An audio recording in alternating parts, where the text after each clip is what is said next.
최고급 미슐랭 3스타 레스토랑의 메인 셰프를 채용한다고 한번 상상해 보시죠. 이력서도 엄청 화려하고 기대감이 막 엄청난데 면접관이 던진 첫 번째 테스트가 물 끓일 줄 아시나요? 거나 아니면 그 밀가루 100g을 저울로 정확히 잴 수 있나요? 약간 이런 식이라면 어떨까요? 황당한 게 당연하죠. 사실 그게 지금 우리가 AI를 평가하는 방식의 치명적인 한계거든요. 맞아요. 놀랍게도 지금까지 전 세계 기술업계가 가장 똑똑하다는 AI들을 평가해온 방식이 정확히 이렇습니다. 그래서 오늘 새로운 지식을 빠르게 습득하게 원하는 당신, 지금 듣고 계신 당신에게 아주 흥미로운 이야기를 들려드릴까 합니다. 네, 당신이 던져준 방대한 데이터를 스스로 분석하고 가설을 세우고 심지어 새로운 결론까지 도출해내는 그런 AI 동료가 생기는 거니까요. 바로 그겁니다. 오늘 우리가 이 심층 탐구에서 파헤쳐볼 자료가 바로 이 지점에서 출발하거든요. 휴레카 벤치, AI 공동과학자를 위한 벤치마킹 프레임워크라는 연구입니다. 자, 이 문제를 한번 본격적으로 파헤쳐보죠. 좋은 출발이네요. 단순한 코딩 테스트를 통과하는 챗봇을 넘어서 진짜 과학적 발견을 이끌어내는 이 AI 공동과학자를 우리가 대체 어떻게 평가하고 신뢰할 수 있는지 오늘 그 방법을 아주 완벽하게 해체해 볼 겁니다. 아까 그 셰프 비유를 하셨잖아요. 기존의 AI 벤치마크? 그러니까 평가 기준들은 대부분 AI가 이미 학습한 정적인 지식을 얼마나 잘 꺼내오는지 아니면 아주 좁은 범위의 추론단을 테스트하는 데 머물러 있습니다. 정적인 지식이라면 약간 주입식 교육 같은 건가요? 그렇죠. 예를 들어서 흔히 쓰이는 벤치마크에서는 VA 모델을 학습시키시오 같은 과제를 주거든요.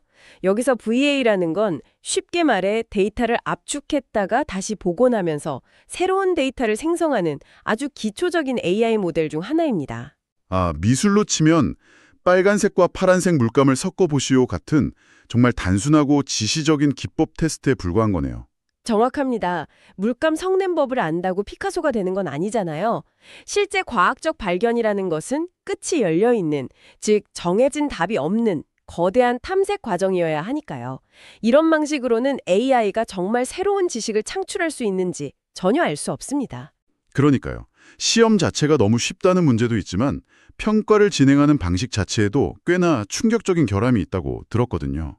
네, 더 심각한 문제는 평가를 위한 그 질문을 만드는 과정 자체에 있습니다. 예를 들어서 베이스벤치 같은 기존의 벤치마크 시스템을 보면요. 과학 논문을 바탕으로 평가 질문을 생성할 때 인간의 개입이 전혀 없습니다. 인간 개입이 없다고요? 네, 단일 거대 언어 모델, 그러니까 LLM 하나에만 의존해서 평가 질문을 만듭니다. 쉽게 말해 AI를 평가할 시험지를 AI 혼자서 알아서 만드는 거죠. 잠깐만요. 그건 너무 위험하지 않나요? AI가 가끔 환각을 일으켜서 아주 그럴싸한 거짓말을 만들어낸다는 건 이제 뭐 누구나 다 아는 사실이잖아요. 바로 그 부분을 지적하고 싶었습니다. 인간의 꼼꼼한 검증 과정이 아예 생략되어 있다 보니까 질문을 만드는 AI가 환각을 일으켜버리는 겁니다. 시험 문제 자체가 오류투성이가 되는군요. 맞습니다. 아예 대답이 불가능하거나 과학적으로 명백한 오류가 포함된 질문을 만들어버리는 경우가 아주 빈번하게 발생하죠. 평가를 위한 시험지 자체가 틀려먹었다면 그 시험을 만점 받는다고 한들 그 AI의 실력을 우리가 대체 어떻게 신뢰할 수 있겠습니까? 와, 애초에 오답이 적힌 지도를 주고 보물을 찾아오라고 하는 셈이네요. 보물을 찾아도 문제고 못 찾아도 문제인 아주 황당한 상황인 거죠. 바로 그겁니다. 그렇다면 오늘 우리가 살펴보는 이 연구진들은 이 총체적 난국을 대체 어떻게 해결하겠다는 건가요? 어떻게 해야 진짜 과학을 제대로 평가할 수 있다는 거죠? 그래서 연구진이 완전히 새로운 판을 짰습니다. 그들이 고안한 시스템이 바로 휴레카 벤시입니다. 이 시스템의 핵심은 교과서적인 죽은 지식이 아니라 실제 최전선에서 벌어지는 과학 연구에 뿌리를 두고 있다는 점입니다. 최전선이라면 구체적으로 어떤 자료들을 썼나요? 구체적으로는 2024년과 2025년에 네이처나 셀 같은 세계 최고의 권위를 자랑하는 학술지에 발표된 실제 논문들을 기반으로 합니다. 특히 그중에서도 단일세포 RNA 시퀀싱 생물학 분야의 논문과 그 논문에 쓰인 실제 연구자들의 코드 저장소를 통째로 가져와서 평가의 기반으로 삼았습니다. 와, 네이처나 셀에 실린 최신 논문들이요. 엄청나네요. 면접으로 치면 밀가루 밀가루를 재보라고 하는 대신에 진짜 미슐랭 3스타 레스토랑에 가장 바쁜 주방 한가운데에 면접자를 던져놓고 요리를 시켜보는 거군요. 아주 적절한 비유입니다. 근데요, 아까 그 단일세포 RNA 시퀀싱이라고 하셨는데 솔직히 이름만 들어도 머리가 아프거든요. 왜 하필 이렇게 복잡해 보이는 분야를 선택한 걸까요? 그 복잡성이 바로 핵심입니다. 단일 세포 RNA 시퀀싱을 이해하기 쉽게 비유하자면 우주를 관측할 때 은하계 전체를 하나의 빛으로 뭉뚱그려 보는 게 아니라요. 그 안에 있는 수십억 개의 별들이 각각 어떤 빛을 내는지 하나하나 따로 관측해서 거대한 지도를 그리는 작업과 같습니다. 와, 상상만 해도 눈이 아픈데요? 데이터 양이 장난이 아니겠어요? 상상을 초월할 정도로 방대하죠. 게다가 노이즈도 엄청나게 많습니다. 아, 그러니까 세포 하나하나의 유전적 활동을 개별적으로 다 들여다본다는 거군요. 맞습니다. 그러니까 인간의 직관만으로는 패턴을 찾기 어렵고 매우 정교한 계산과 데이터 분석이 필수적인 분야죠.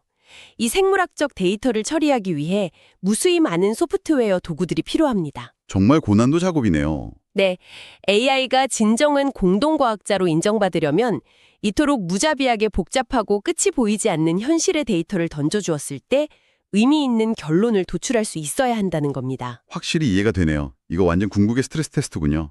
그럼 이 시스템이 도대체 어떻게 이 방대한 논문들을 시험지로 바꾸는지 그 과정이 점점 더 궁금해지는데요. 네, 연구진은 아주 정교한 자동화 파이프라인을 구축했습니다. 아까 말씀드린 단일 LLM에 의존하던 기존 방식의 한계를 극복하기 위해서 여러 개의 각기 다른 역할을 맡은 LLM들을 컨베이어 벨트처럼 연결했습니다. 오, 분업을 시켰군요. 맞습니다. 총 4단계로 이루어지는데요.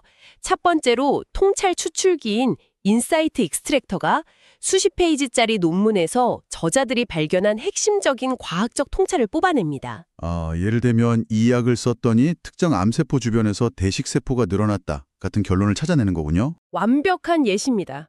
논문에서 신경 모세포종 미세 환경에서 화학요법을 받은 후 대식세포가 확장된다는 식의 통찰을 추출하는 거죠. 하지만 여기서 끝나면 안 됩니다. 이 결론이 진짜 데이터로 뒷받침되는지 확인해야 하니까요. 그렇죠. 팩트 체크를 해야죠. 그래서 두 번째로 코드 디스크라이버가 원저자들이 올려둔 방대한 코드들을 분석해서 자연어로 친절하게 설명해 줍니다. 그리고 세 번째 단계인 코드 매처가 앞서 뽑아낸 통찰과 그 통찰을 도출하는 데 사용된 특정 코드를 정확히 매칭시킵니다. 잠깐만요. 아직 끝이 아니죠. 매칭만 한다고 그게 진짜 제대로 작동하는지는 모르는 거잖아요. 눈치가 아주 빠르시군요. 마지막이자 가장 중요한 네 번째 단계, 코드 제너레이터가 여기서 등장합니다. 오, 코드를 직접 생성하나요? 네, 매칭된 정보를 바탕으로 AI가 직접 실행 가능한 코드를 작성하고 실제 원저자의 원시 데이터를 넣고 돌려봅니다. 그래서 논문에 접힌 결론과 수학적으로 똑같은 결과값이 나오는지 재현을 통해 스스로 검증하는 겁니다. 우와, 직접 실험을 해보는 거네요. 맞습니다. 이 검증을 통과한 아주 단단하고 확실한 통찰들만을 모아서 서술형 질문과 객관식 질문으로 변환하여 최종 시험지를 만드는 거죠. 설명은 아주 그럴싸하게 들립니다. 그런데 제가 여기서 지금 듣고 계신 당신을 대신해서 아주 날카로운 딴질 하나 걸어보겠습니다. 네, 해보시죠. 방금 이 4단계를 설명하시면서 결국 전부 AI가 한다고 하셨잖아요. AI가 추출하고 설명하고 매칭하고 심지어 코드까지 돌려서 검증한다고요? 그렇죠. 아무리 역할을 나눴다고 해도요. 이거 결국 학생들끼리 모여서 자기들끼리 시험 문제 내고 자기들끼리 정답 채점하면서 야, 우리 시험 문제 완벽해 라고 외치는 꼴 아닌가요? 아무리 정교해 보여도 이 AI 파이프라인 자체가 단체로 환각을 일으켜서 엉뚱한 결론을 맞다고 우기면 그걸 우리가 어떻게 믿죠? 야, 바로 그 지점이 이 논문을 읽는 모든 사람들이 던져야 할 가장 핵심적인 질문입니다. 아주 훌륭한 반론입니다. 제가 좀 날카롭죠? 네, 연구진도 AI들끼리 핑퐁을 치다가 집단적인 환각에 빠질 수 있다는 그 치명적인 위험성을 명확히 인지하고 있었습니다. 그래서 이 휴리카벤치 시스템에는 절대 타협할 수 없는 마지막 방어막이 하나 존재합니다. 방어막이요? 그게 뭔데요? 바로 인간 검토자의 개입이죠. 아, 결국 사람의 선을 거치는군요. 그렇습니다. 이 4단계 파이프라인을 거쳐서 AI가 논문의 데이터를 돌려보고 통찰을 검증했다고 결과물을 짠나고 가져오면 실제 단일세포 생물학과 코딩이 아주 능통한 인간 박사급 연구자들이 직접 개입합니다. 전문가들이 직접 눈으로 확인하는 거네요. 네, 그들은 AI가 생성한 코드가 정말 에러 없이 실행되는지, 그리고 거기서 도출된 그래프나 수치 결과가 네이처나 셀 논문의 실제 문헌에 실린 결과와 오차 없이 완벽하게 일치하는지 최종적으로 하나하나 대조하며 승인합니다. 깐깐하게 검수하겠네요. 이 깐깐한 인간 감독관의 필터를 통과하지 못한 데이터는 가차없이 휴지통으로 들어갑니다. 이렇게 함으로써 AI 특유의 그럴싸하게 지어내는 환각 현상을 원천적으로 차단하는 겁니다. 휴, 다행이네요. 최종 책임은 결국 인간이 지는 거군요. 그런데 시험지를 완벽하게 만들었다고 쳐도 평가 채점 방식도 문제잖아요. 서술형 질문의 경우 AI 모델들이 워낙 말을 청산유수처럼 잘하니까 핵심을 교묘하게 비켜가면서도 정답처럼 보이게 눈속임을 할 수도 있을 텐데요. 그 부분에 대한 해결책도 매우 기술적이고 흥미롭습니다. 연구진은 채점을 위해 현존하는 최고 성능 모델 중 하나인 GPT-4를 일종의 평가자, 즉 LLM 저주로 도입했습니다. 채점도 AI가 하는군요. 네, 하지만 그냥 이 답변이 정답인지 채점해보라고 뭉뚱그려 지시하지 않습니다. 대신 원자적 사실이라는 아주 엄격한 분석 기법을 사용하죠. 원자적 사실이요? 뭔가 철학 연구 같은데요. 개념 자체는 아주 단순합니다. 정답을 더 이상 쪼갤 수 없는 가장 작은 의미 단위로 분해하는 겁니다. 간단한 수학 선생님이 수학 시험을 채점할 때 최종 답만 맞았다고 점수를 주지 않잖아요. 아, 부분 점수 매기듯이 풀이 과정을 다 본다는 거군요. 맞습니다. 풀이 과정 1단계, 2단계, 3단계를 모두 정확히 썼는지 돋보기를 들이대고 체크하는 것과 같습니다. 예를 들어 정답이 A 조건에서 약물을 투여하면 B세포가 상승하여 C라는 면역 반응이 나타난다 라고 해보죠. 네. 그럼 평가자는 이것을 1번 A 조건 약물 투여, 2번 B세포 상승, 3번 C 면역 반응 도출이라는 3개의 원자적 사실로 쪼갭니다. 아하, 조각조각 내는 거네요. 그리고 평가 대상 AI의 답변 속에 이 3가지 사실이 논리적 모순 없이 모두 명확하게 포함되어 있는지 확인합니다. 미사여구를 동원해서 말을 아무리 그럴싸하게 꾸며내도 이 원자적 사실 중 하나라도 빠져 있거나 상충되는 말을 하면 점수를 주지 않는 것이죠. 와, 빠져나갈 구멍을 아예 막아버렸네요. 수사에 능한 정치인처럼 말 돌리기를 시도했다가는 곧바로 0점 처리되겠군요. 정말 철저합니다. 네, 아주 빈틈이 없죠. 자, 그럼 이제 시험지도 완벽하고 채점 기준도 칼같이 세워졌습니다. 이제 진짜 대결을 펼칠 차례네요. 단일 세포 생물학이라는 이 끔찍하게 어려운 전장에서 최신 AI 에이전트들이 맞붙었다고 하는데 결과가 어땠나요? 대체 누가 최고의 과학자로 증명되었죠? 결과를 말씀드리기 전에 현실적인 문제부터 하나 짚고 넘어가야 하는데요. 아까 말씀드렸다시피 단일세포 데이터는 워낙 방대해서 수십 개의 논문 데이터를 다 돌리려면 엄청난 클라우드 컴퓨팅 비용과 시간이 듭니다. 아, 돈이 너무 많이 들겠네요. 네, 그래서 연구진은 검증을 마친 데이터 중 18개의 핵심 작업을 추려서 라이트 버전, 즉 일종의 경량화된 평가 버전을 만들어서 테스트를 진행했습니다. 효율적으로 줄였군요. 출전 선수는 누구였나요? 링 위에 오른 선수는 바이옴니, 셀보이저, 그리고 빅스벤치 에이전트라는 3가지 최신 AI 에이전트들이었습니다. 오, 이름들이 다 멋진데요? 결과는요? 결론부터 말씀드리면 바이옴니와 빅스벤치 에이전트가 상당히 압도적인 퍼포먼스를 보여주며 공동 선두 그룹을 형성했습니다. 반면에 이름이 가장 거창한 셀보이저는 크게 고전하며 낮은 점수를 기록하거나 심지어 제한 시간 안에 유의미한 결론을 도출하지 못하고 타임아웃으로 실패하는 경우가 속출했습니다. 진짜 흥미롭네요. 다 똑같이 똑똑한 지능을 가졌을 텐데 대체 왜 그런 차이가 벌어진 걸까요? 이게 두뇌의 지능 문제가 아니라 일하는 방식, 즉 구조적인 아키텍처의 차이 때문이었습니다. 일하는 방식이요? 네, 패배한 셀보이저의 내부를 들여다보면요. 일의 순서가 계획하기, 코딩하기, 결과 보고, 피드백 처리하기라는 식으로 너무 경직된 폭포수 구조로 고정되어 있었습니다.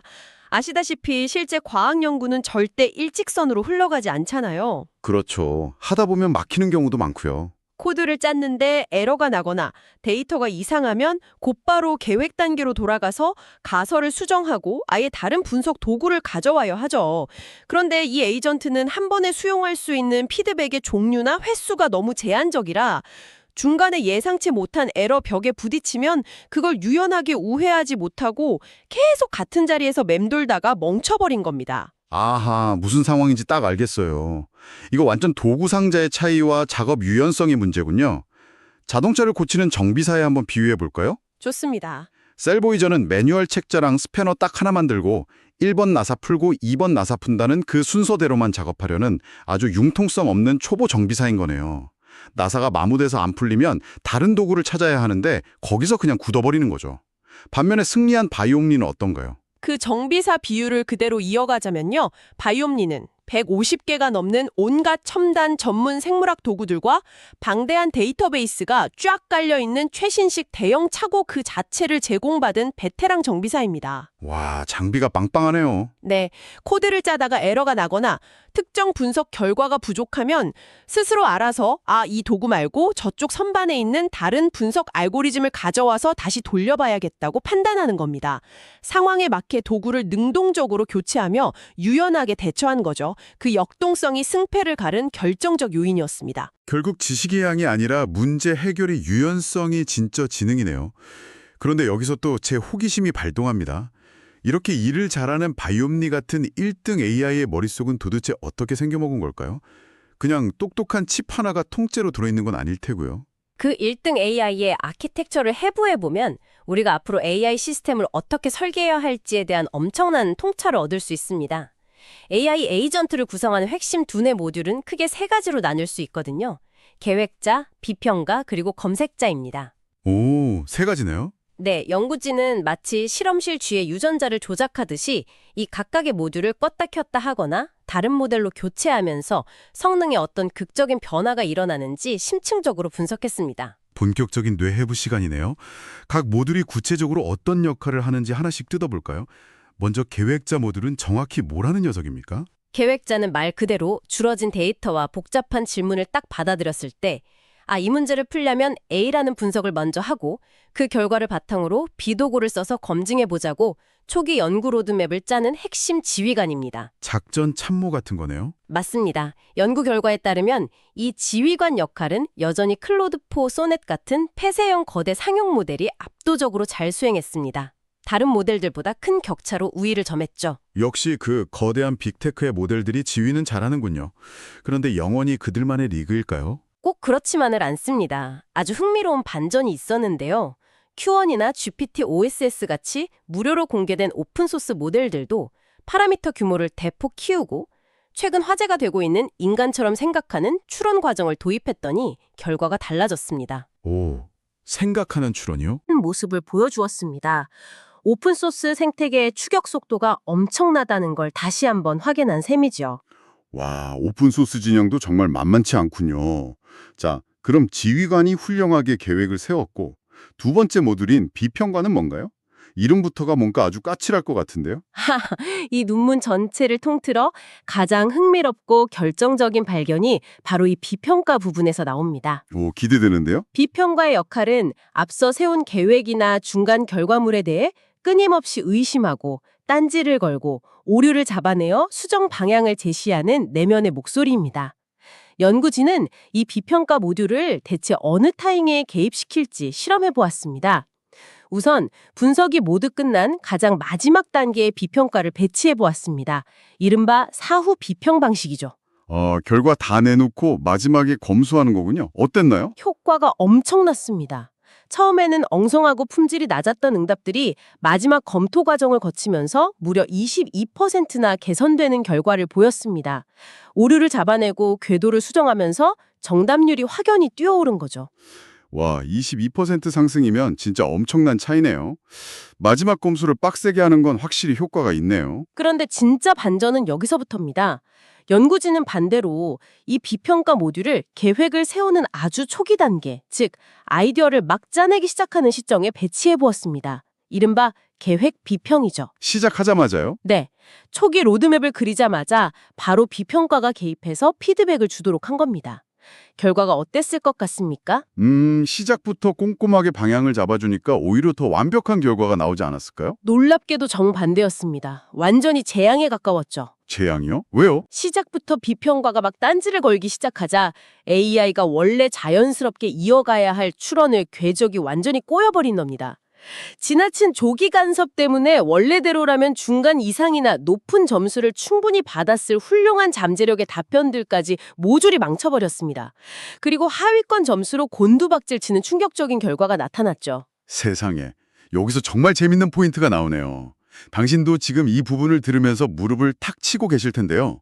이거 AI도 결국 우리 인간들이 회사에서 일하는 거랑 완벽하게 너무 소름 돋게 똑같다는 거잖아요. 듣고 보니 그렇네요. 한번 생각해 보세요.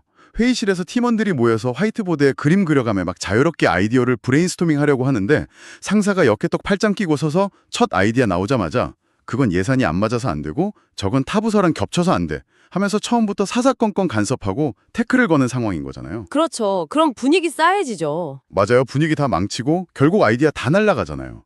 반면에 일단 내 방식대로 자유롭게 자료 조사하고 초안을 쭉 끝까지 작성한 다음에 마지막에 부장님 이 부분 논리가 좀 약한데 어떻게 수정해 볼까요? 하고 최종 검토를 받으면 보고서 퀄리티가 훨씬 좋아지는 거랑 완전히 같은 원리네요.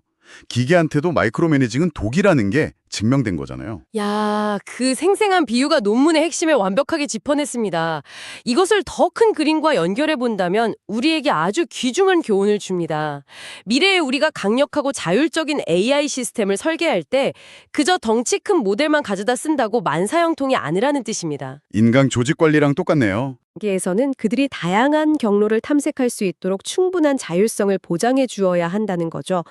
추가로 아까 언급했던 세 번째 모듈, 수많은 도구 중에 필요한 것을 골라내는 검색자 모듈 역시 마찬가지입니다. 검색자 모듈은 어떤 결과가 나왔나요? 이 검색 기능을 꺼버리고 도구 선택의 자율성을 뺏었더니 AI 성능이 수직 낙하했습니다.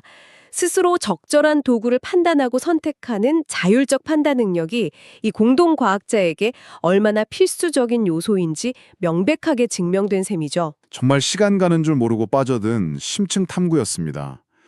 당신의 머릿속도 지금 새로운 아이디어들로 복잡하게 돌아가고 있을 것 같은데요.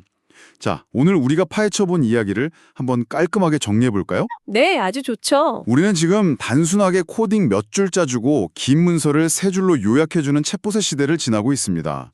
이제는 복잡한 생물학 데이터를 스스로 탐색하고 수백 개의 도구 중 필요한 것을 능동적으로 선택하며 심지어 논문 결과까지 스스로 검증해 결론을 내리는 진정한 AI 공동과학자의 시대로 진입했습니다. 맞습니다. 완전히 새로운 국면이죠. 그리고 오늘 살펴본 휴레카 벤치라는 놀라운 시스템이 이 똑똑해 보이는 동료들이 진짜 실력이 있는지 환각 없이 팩트를 말하는지 걸러내는 매우 엄격하고 새로운 기준을 제시해 준 거죠. 당신의 일상적인 업무나 학습 과정에서도 이 AI 에이전트들의 결과를 한번 대입해 생각해 보셨으면 좋겠습니다. 목표를 향해 나아갈 때 융통성 없는 순서에 갇히지 않는 유연한 탐색, 그리고 타이밍 안 맞는 잔소리 대신 마지막에 퀄리티를 확 끌어올려주는 적절한 시점의 피드백이 얼마나 큰 차이를 만들어내는지 말이죠. 오늘 살펴본 이 벤치마크 시스템과 AI의 발전 속도를 나란히 놓고 보면요. AI가 단순히 인간 과학자의 잡무를 보조하는 수준을 넘어서서 머지않아 인간과 대등하게 가설을 토론하며 나란히 연구하는 날이 오겠다는 확신이 듭니다. 맞습니다. 정말 가슴 뛰면서도 한편으로는 약간 서늘해지는 미래네요. 자, 그럼 여기서 오늘의 탐구를 마치기 전에 지금까지 이 논의를 쭉 따라오신 당신의 머릿속을 며칠 동안 계속 맴돌 만한 아주 도발적인 질문을 하나 던져보며 마무리하겠습니다. 흥미로운 질문이 되겠네요. 오늘 우리가 본 휴레카 벤치는 아주 훌륭한 평가 시스템입니다. 하지만 그 평가의 기준은 결국 우리 인간과학자들이 이미 발견해낸 논문의 결과를 얼마나 잘 재현하는가에 맞춰져 있었죠. 다시 말해 정답의 기준점 자체가 철저히 인간의 지시간에 머물러 있었습니다. 그렇죠. 인간의 데이터로 평가한 거니까요. 그렇다면 만약에 말이죠. 아주 가까운 미래에 이 놀라운 자율성을 가진 AI 공동과학자가 인간의 뇌로는 도저히 직관적으로 이해할 수 없는 완전히 이질적인 논리나 초차원적인 패턴을 통해서 여태껏 지구상의 그 누구도 몰랐던 완전히 새로운 생물학적 진실을 스스로 발견해낸다면 어떨까요? 와, 소름 돋는 과정이네요. 그것이 정답이라는 건 실험 결과를 통해 명백히 입증되었는데 기계가 그 결론에 도달하게 된 복잡한 이유와 과정을 우리 인류가 영원히 이해할 수 없다면 말입니다. 그때도 우리는 저 조용한 서버실에 있는 AI를 우리와 동등한 공동과학자라고 부를 수 있을까요? 아니면 우리 인간이 그저 기계가 던져주는 압도적인 결론을 영문도 모른 채 받아 적고 신봉하기만 하는 그들의 보잘것없는 조수로 전락하게 되는 걸까요? 진짜 과학의 주도권은 누구에게 넘어가게 될까요? 지금 듣고 계신 여러분, 당신 스스로 한번 깊게 생각해 보시기 바랍니다. 지금까지 심층탐구였습니다.